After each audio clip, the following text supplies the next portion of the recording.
Há pouco menos de 400 anos, os 4 instrumentos da família das cordas formaram as primeiras orquestras.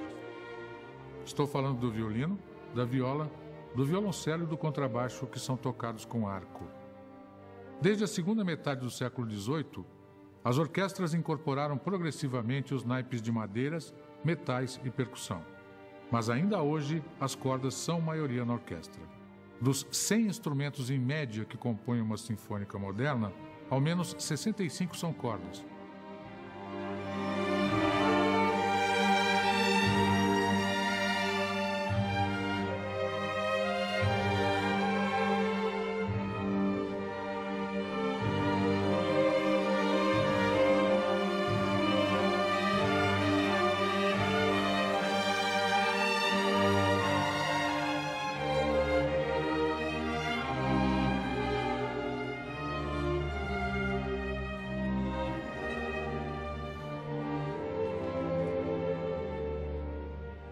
Vamos contar esta magnífica história desde os instrumentos antigos até a música de hoje, onde o improviso convive com a música escrita e a música clássica anda de mãos dadas com as músicas populares.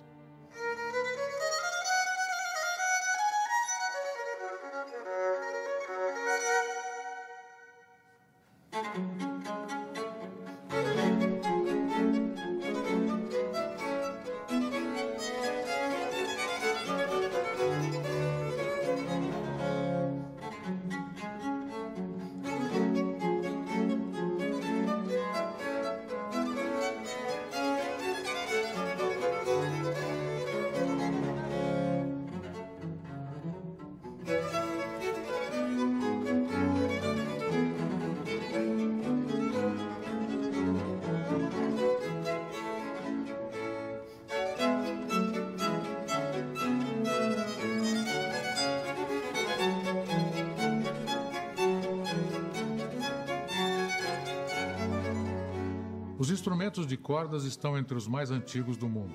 Existem cordas de tripa no Egito datadas de ao menos 1500 anos antes de Cristo. E eles eram também muito usados na Grécia e Roma antigas. As cordas de tripas eram feitas de intestinos de ovelhas. Depois de lavados, esfregados e fatiados em tiras, eles eram torcidos em fios antes de serem alvejados e refinados.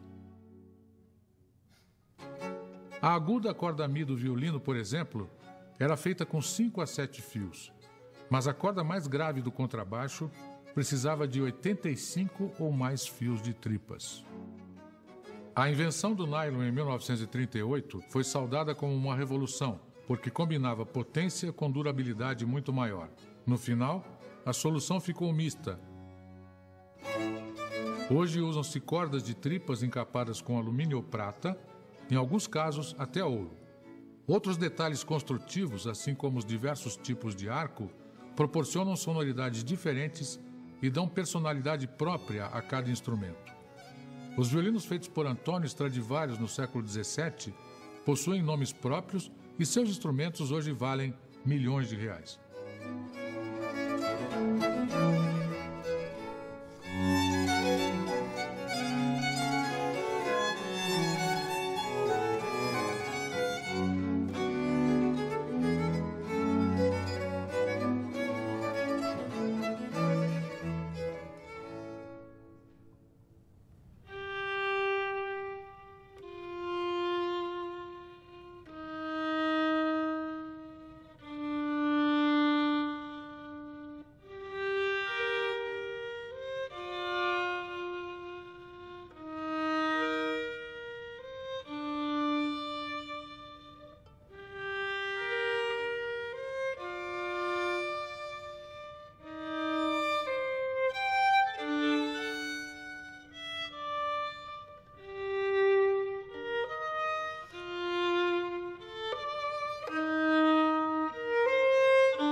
Alguns pesquisadores consideram que a passacaglia do compositor austríaco Heinrich Ignaz Franz von Bieber, escrita nos anos 1670, foi a primeira peça para violino solo da história da música.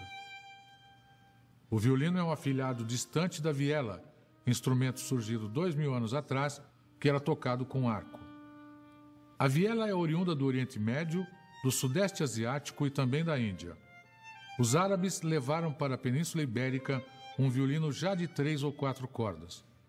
Na virada dos séculos XV e XVI, duas famílias começaram a se definir, a da viola da gamba e das violas da braccio. Bom, a família das gambas e a família dos violinos, elas existiram durante o período barroco simultaneamente, né? A família da viola da gamba é muito mais antiga do que a família do violino, né? Durante séculos era um instrumento nobre, né? E o violino e sua família, instrumentos rústicos, né? Destinados só à música popular, né? A música instrumental simples, né? Foi com o barroco que a família do violino conquistou esse status, né? De instrumento erudito, né? E durante essa época, então, as duas famílias conviveram simultaneamente, né? Com o tempo, a família do violino passou a predominar, né? E a família da gamba foi, de uma certa forma, foi caindo em desuso, até se tornar um instrumento obsoleto. Pode mostrar como se tocava viola da braccio e viola da gamba? A própria nomenclatura fala, né, da braccio, né, que eram os instrumentos tocados, né, no braço, né, no ombro, né, e a da gamba é perna italiana, que são instrumentos tocados entre as pernas.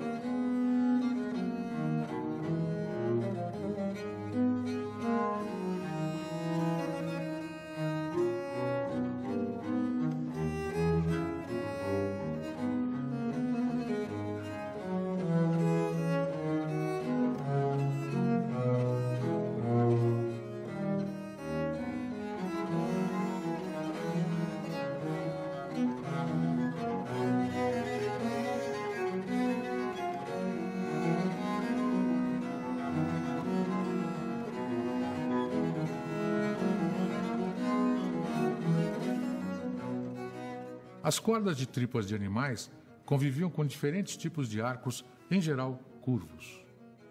Então, nesse programa, estou usando um modelo de arco do século XVII, né?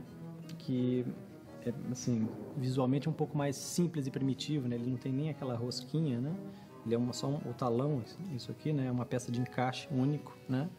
Mas é um tipo de arco que promove muito essas articulações, esse jeito, né, falante do violino, que é bem a estética da música do século XVII, com as diminuições, os ornamentos, né? Outro arco que tem aqui é um arco barroco também, mas já do início do século XVIII, né? Ou seja, tem ainda essa estética barroca da música eloquente, né, da articulação e da retórica, mas ele é um pouco mais avançado no tempo, ele já tem uma ideia do cantabile, né, de imitar o canto também. Né, ele é um pouco mais macio, mais amanteigado. E o outro arco que eu tenho aqui é um arco clássico, que é já não estamos mais no barroco, já é o período do fim do século XVIII, né, ideal para Mozart, Haydn, até mesmo Beethoven, né. Ele quase que parece um arco moderno, né, ele já não tem aquela curvatura, ele já tem um pouco mais de peso aqui na ponta, né?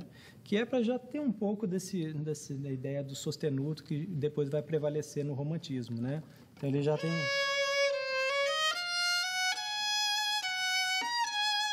já tem essa projeção mais intensa, né, do sostenuto que depois vai se cristalizar com esse arco do François Tourte. Esse gosto romântico ele foi assim concretizado, cristalizado com a fundação da Escola de Música, né? O Conservatório de Paris é a primeira escola de música no sentido moderno, como a gente compreende, né? Então, nós todos somos filhos do sistema educacional do Conservatório de Paris, que estabeleceu esse gosto romântico como padrão, né? Então, ensinou-se um gosto musical de uma forma repetida mesmo, por mais de 2 séculos. Então, tudo que veio antes do Conservatório de Paris foi sepultado, né? Porque o sistema de educação musical não contemplava essa variedade toda de gostos e, né, de tradições de interpretação que foram dizimadas em pouco tempo.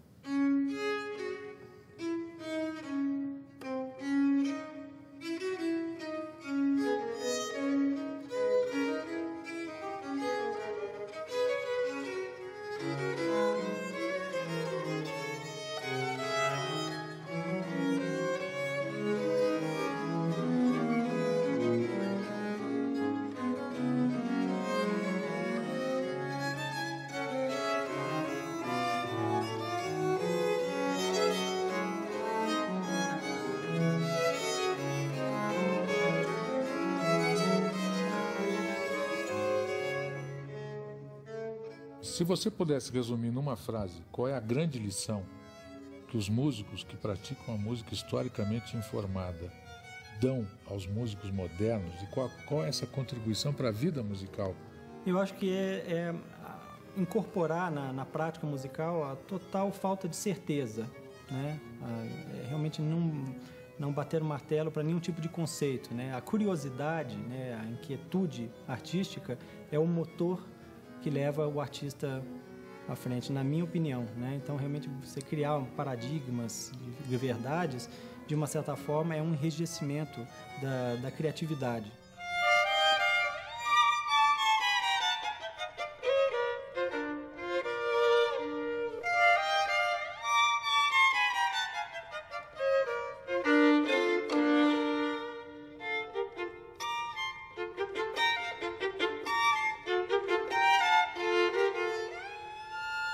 Desde o século XVIII, o violino é o único instrumento que rivaliza com o piano como sinônimo de virtuosidade. Quem primeiro cunhou a palavra virtuose nas primeiras 3 décadas do século XIX foi o italiano Niccolò Paganini. Disseram até que o genovês tinha pacto com o diabo, tamanha a sua virtuosidade.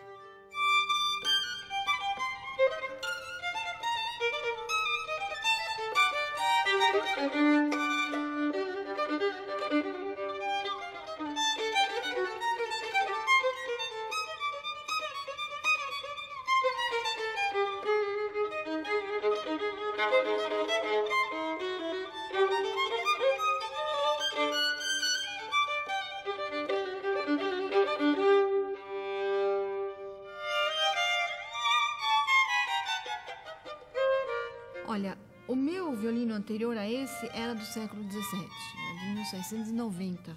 Essas cordas que eu tenho aqui são cordas de tripa revestidas ou de alumínio, ou de prata, ou de algum metal.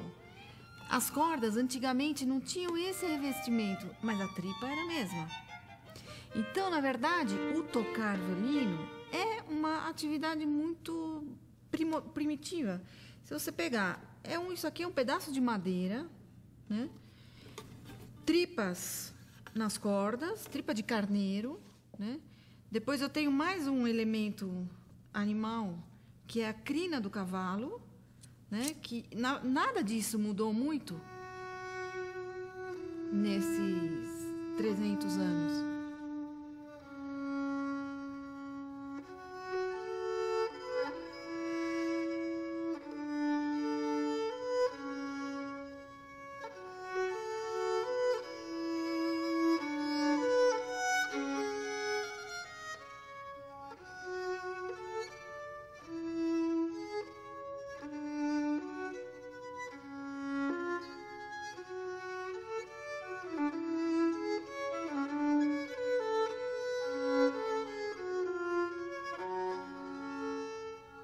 O Luiz Otávio fazia com muito mais naturalidade aquelas arcadas polifônicas.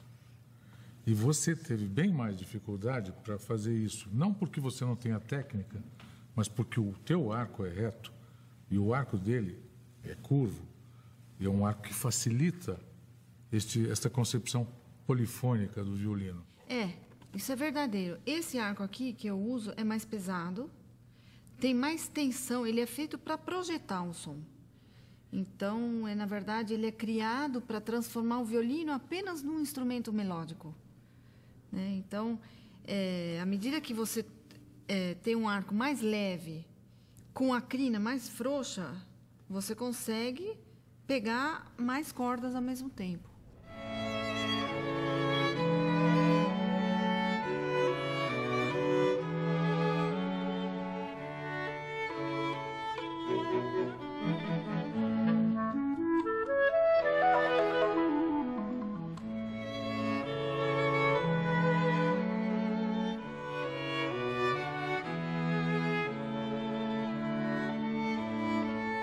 Desde o final do século XVIII, compositor que fizesse jus ao nome tinha de ser muito bom no cravo, no nascente piano e também pilotar o violino.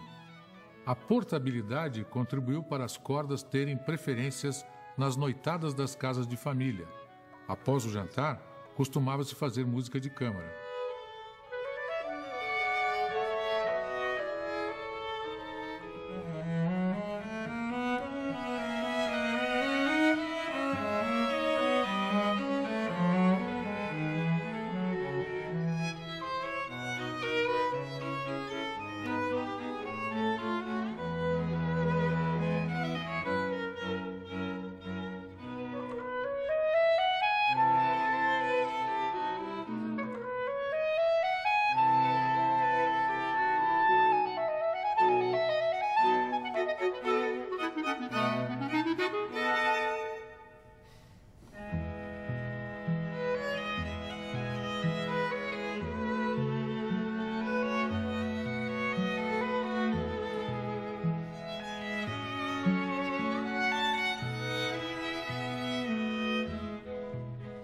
Como é que você escolheu o violino como instrumento? Eu, na verdade, escolhi o violoncelo. Toda a minha família é de músicos, e quando eu tinha 6 anos, a minha tia tocava na orquestra sinfônica do teatro. E quando eu fiz 6 anos, a minha mãe falou: bom, então agora você vai escolher um instrumento, e eu escolhi o violoncelo. Eu achava lindo aquele som. E aí ela falou: mas não tem nenhum professor de violoncelo, tem uma professora de violino, e você vai tocar violino.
O barroco italiano, com Vivaldi à frente, consolidou o violino como carro-chefe da música instrumental.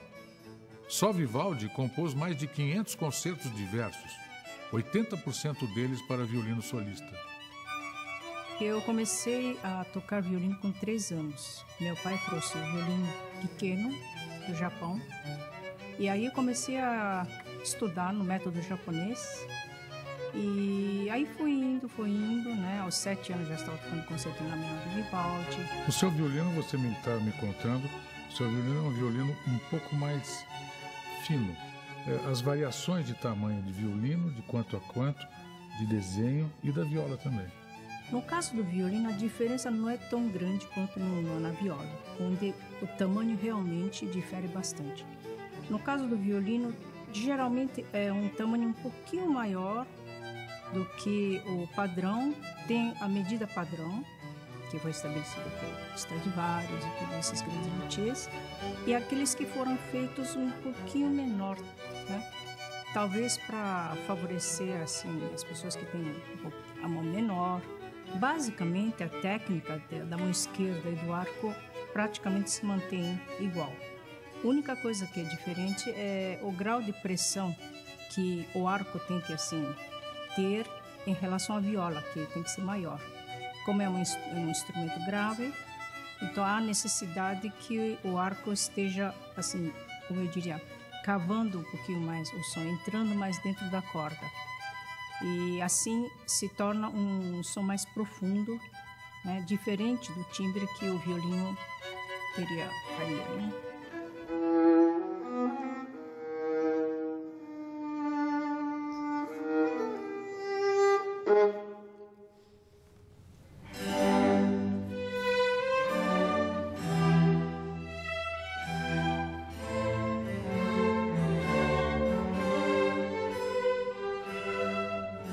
Se o violino equivale ao soprano, a viola funciona como a voz feminina de contralto. É mais grave, mas tem uma sonoridade mais quente e escura.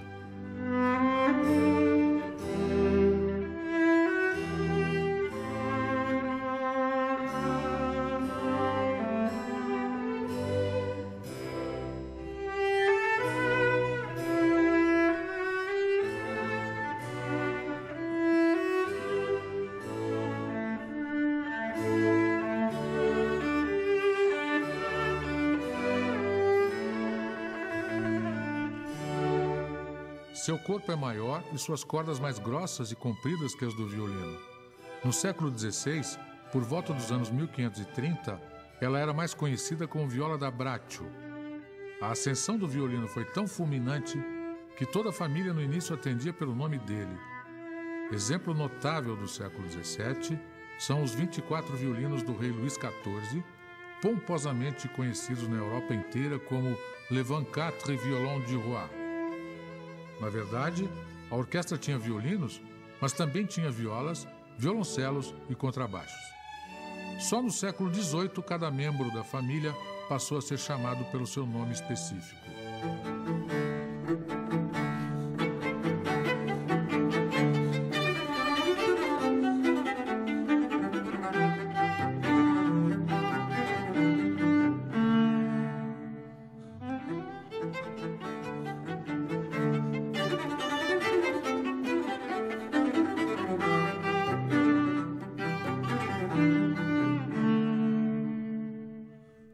É somente a partir do século XX que a viola passa a ter um repertório próprio.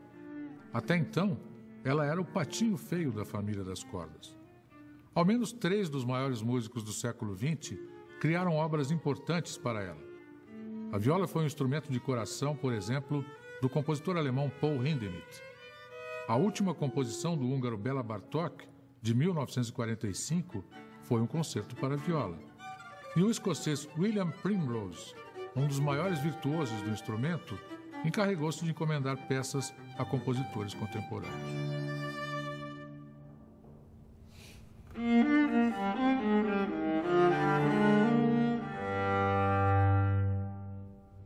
Eu acho a viola tem uma voz grave que ela junta um conjunto entre o soprano e os graves.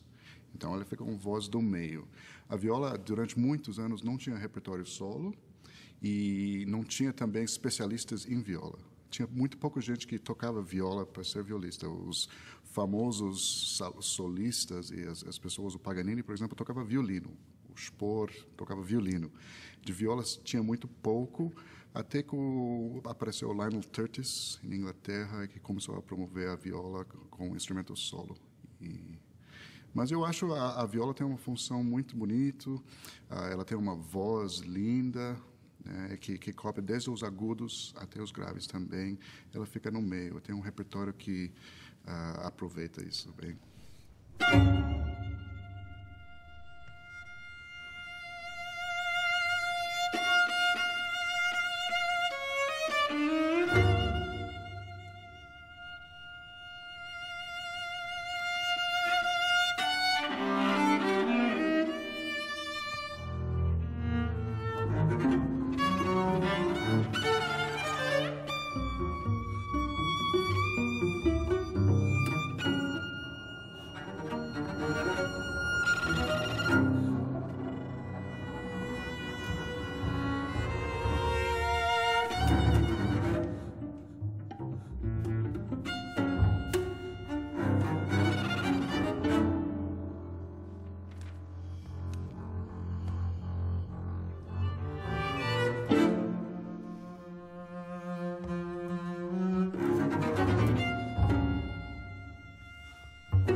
A viola foi o teu primeiro instrumento quando você pensou em ser músico? Não, eu comecei com violino. Eu comecei com violino e com uns 11, 12 anos eu já estava grande, com braços, mãos grandes, e o violino ficava muito pequeno. O som foi... Agora eu penso que era muito agudo. O som do violino era muito agudo. E eu pegava uma viola e tinha esses timbres...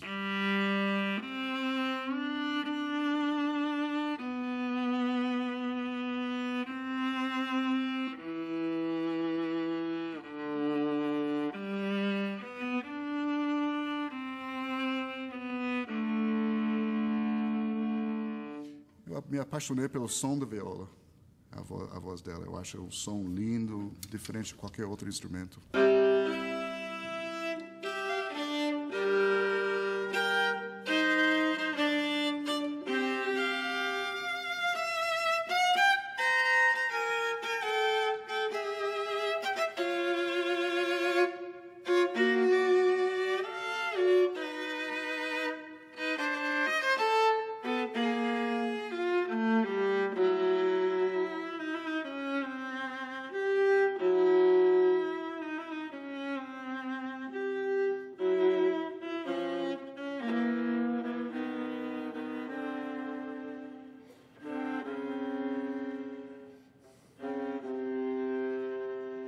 Você toca a música clássica, romântica, a música contemporânea, mas também toca a música popular, quer dizer, a música não tem fronteira para você. Como é que você vê o futuro da viola e o presente dela em todas essas músicas? Eu tenho a impressão que, no caso do futuro da viola, o presente já explica mais ou menos o que está acontecendo e o passado recente também. Popular ou clássico, isso realmente não faz a menor diferença. Aliás, nos ensinou Johann Sebastian Bach, com as suas suítes, cujo material temático são as danças. Obviamente, essas danças não são música sacra, é óbvio que isso daí é música profana, isso é música da rua, que ele pega e dá um tratamento de elaboração, tanto do ponto de vista harmônico quanto do ponto de vista do contraponto. Mas é música popular, ele está brincando com a música popular.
O ciclo fundador da literatura para violoncelo solo, composto em 1720 por Johann Sebastian Bach, só foi descoberto para as salas de concerto na virada dos séculos XIX e XX. Quem o descobriu, num sebo de Barcelona, foi o genial violoncelista catalão Pablo Casals. Dali em diante, o instrumento iniciou um reinado incontestável. As 6 suítes para violoncelo solo de Bach são hoje a bíblia do instrumento.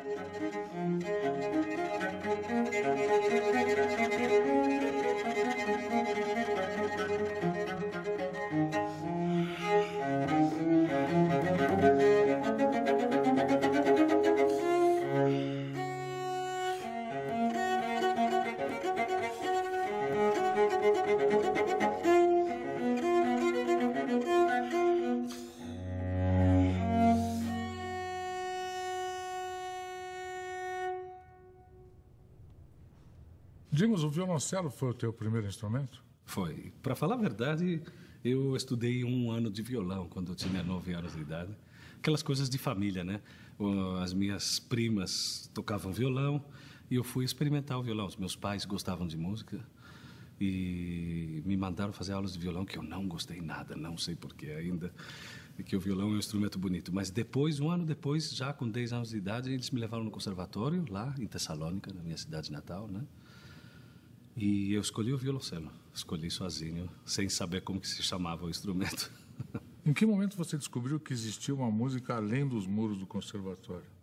Claro, quando eu comecei a estudar no conservatório, eu tive um amor repentino assim para a música erudita mesmo. E eu me apaixonei já nos 10, 12 anos de idade, 13, eu falava que eu ia ser músico, que eu ia ser violoncelista mesmo. Eu tinha decidido, aparentemente eu estava com razão, ninguém acreditava na época. Então, mas lá pelos 13, 14 anos, com a adolescência, eu comecei a ficar inquieto e a descobrir outras músicas que me atraíram muito já naquela época.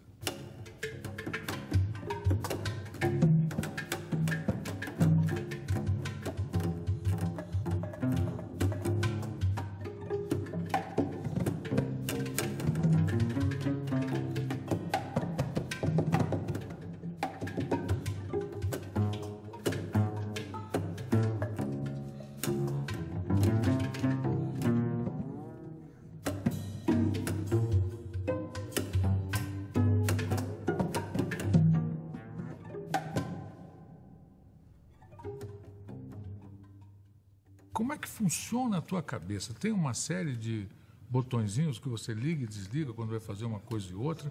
Como é que funciona isso no teu processo criativo de interpretar? Pois é uma junção de várias coisas.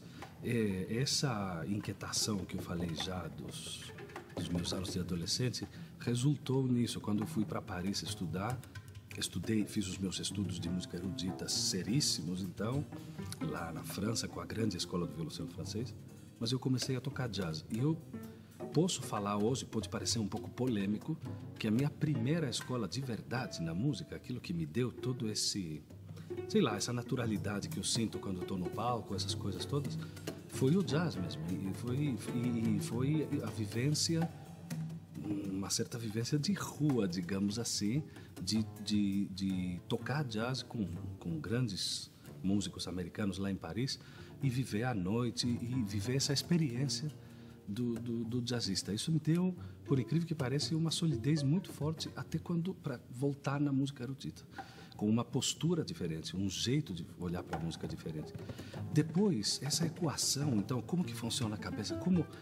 Bom, de um lado tem um negócio óbvio, é muito trabalho, é muito estudo. É muito estudo.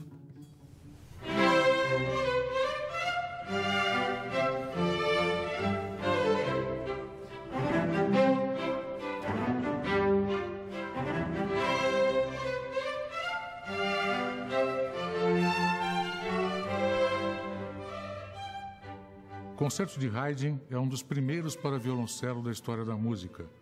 Composto na segunda metade do século XVIII, ele já explora muito bem todos os recursos deste instrumento tão maravilhoso. A palavra violoncelo vem do italiano violoncello, que quer dizer violãozinho, em oposição ao violone, palavra italiana para designar o contrabaixo. Foi Stradivarius quem fixou o instrumento a partir de 1680. Se fosse cantor, o violoncelo seria um barítono.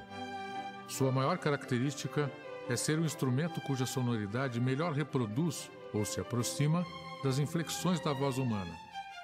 Ele canta de uma maneira emocionante, tem uma grande tessitura, ou seja, um alcance muito grande de sonoridades.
início do século XIX, Beethoven alforriou o violoncelo, concedendo-lhe cidadania igual à do piano em suas 5 sonatas.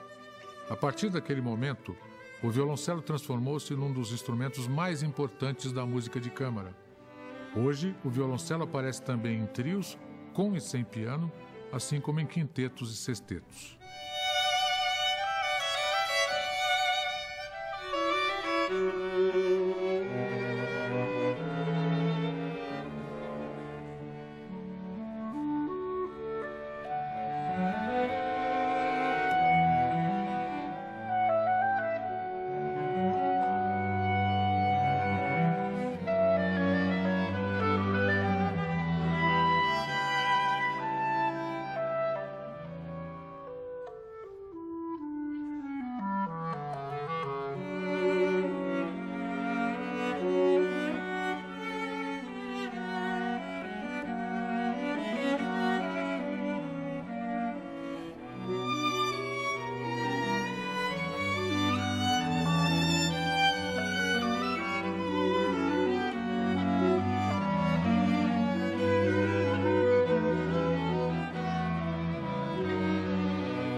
O contrabaixo é o mais imponente da família, o chamado paizão, que dá o colchão sonoro de base na orquestra.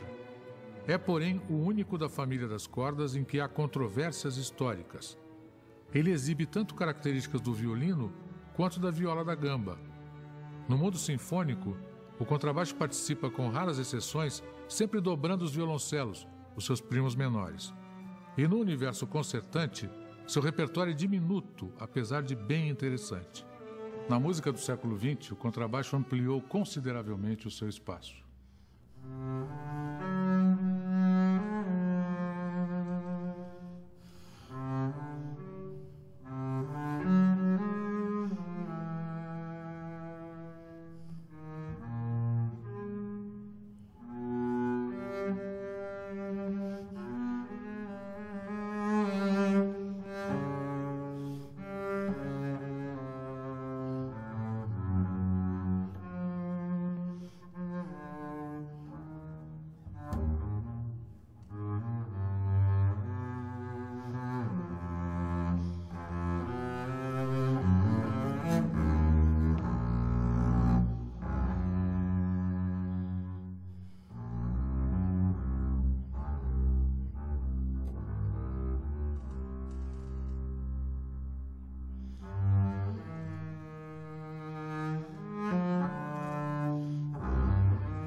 contrabaixo é uma espécie assim de trânsfuga, um instrumento que fugiu, era da família das gambas, e as gambas perderam a batalha com as violas da Braccio, com a família das violas da Braccio, ali por volta do século XVII, né, final do século XVII, mas ele foi para o outro lado e colou na família das violas da Braccio e está até hoje aí como o paizão.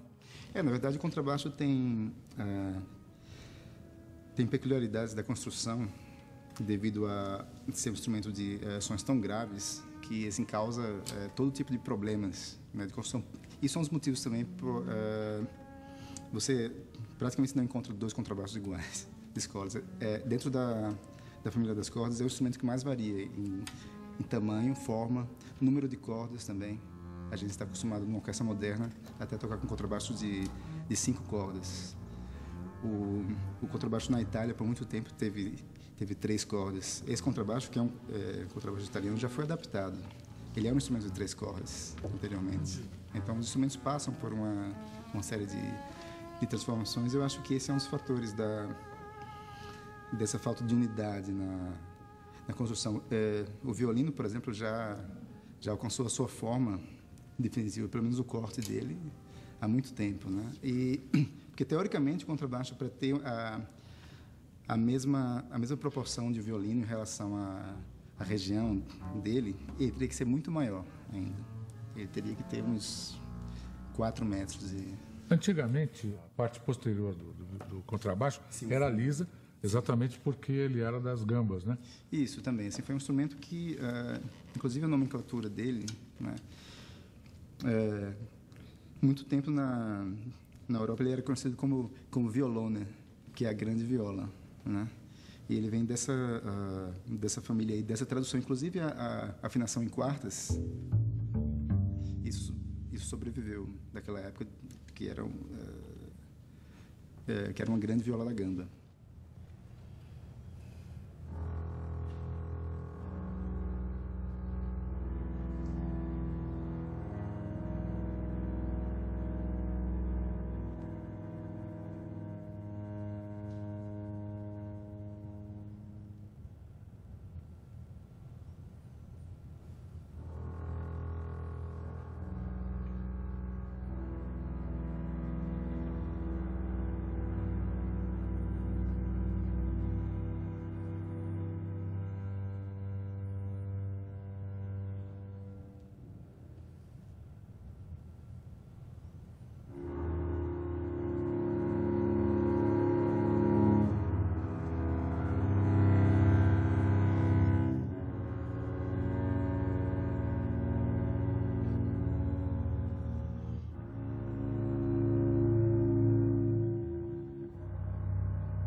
Interessante pensar no próprio desenvolvimento do jazz e dos estilos do jazz e do desenvolvimento técnico paralelo a isso, né? Assim como uma coisa empurrava a outra, né? Uma grande revolução foi quando os contrabaixistas começaram a se libertar dessa marcação em 2, que era aquele... Aí começaram a marcar em 4. Tem algum tema de jazz, assim, muito conhecido que você goste aí? Existe um tema do Charles Mingus, que é bem conhecido. O próprio som do contrabaixo dele ficou muito conhecido por causa desse tema.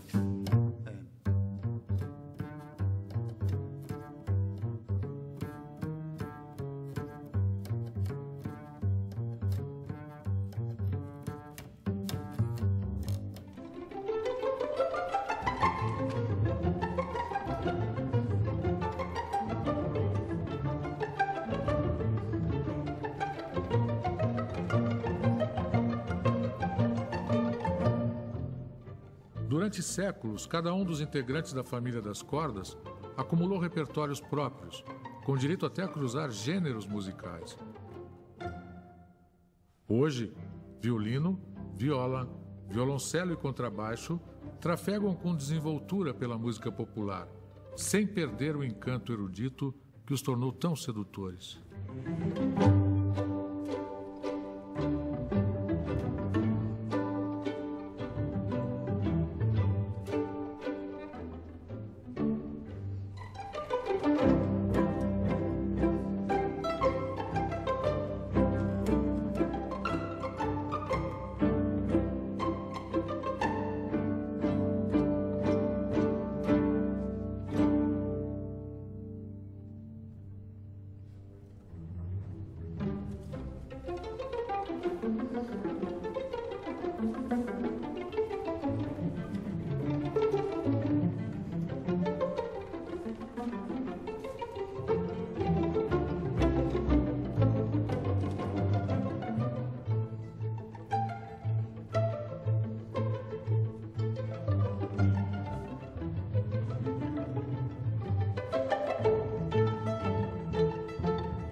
Estes exercícios de liberdade musical comprovam que não há fronteiras quando a música é de qualidade.